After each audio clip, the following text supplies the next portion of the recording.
ఈ penile implants అసలు ఎవరికి అవసరము, ఎలా చూస్ చేస్తారు? మొదటిది నువ్వు చూసుకోవాల్సింది మళ్ళీ అదే పార్ట్నర్ ప్రిఫరెన్స్.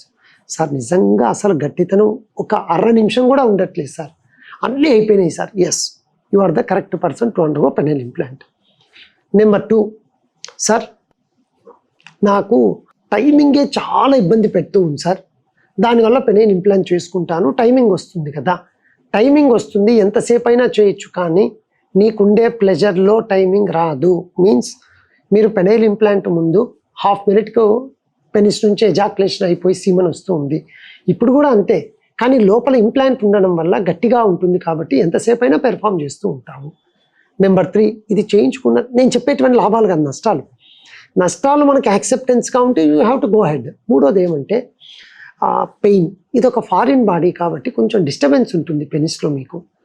అది కొందరికి 4 వీక్స్ ఉంటుంది, 5 వీక్స్ ఉంటుంది, అక్లిమటైజ్ అయిపోతూ ఉంటుంది.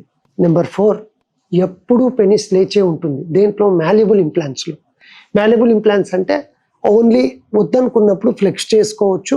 ఒక్కసారి మీరు మళ్ళీ నార్మల్గా చేస్తే ఎంతసేపు అయినా, అది గంట కావచ్చు, 2 గంటలు కావచ్చు, అది మీ కెపాసిటీ, మీ పార్ట్నరు రిసీవ్ చేసుకునే కెపాసిటీ మీద ఆధారపడి ఉంటుంది. సో ఎప్పుడూ గట్టిగానే ఉంటుంది. అట్లని సార్ ఎప్పుడూ గట్టిగా ఉంటే మరి నాకు రేపు పొద్దున ఏమన్నా గ్యాదరింగ్లో కలిసినప్పుడు కానీ, లేదా నా వర్క్ ప్లేస్లో నాకు ఇబ్బంది అట్లే ఉండదు. కన్సీల్మెంట్ కొన్ని ఇంప్లాంట్స్కు చాలా చక్కగా ఉంటుంది. మీరు తీసుకునే అదే మందులు, అదే నాణ్యమైన మందులు మెడ్ ప్లస్ బ్రాండ్స్ పై సగం ధరకే.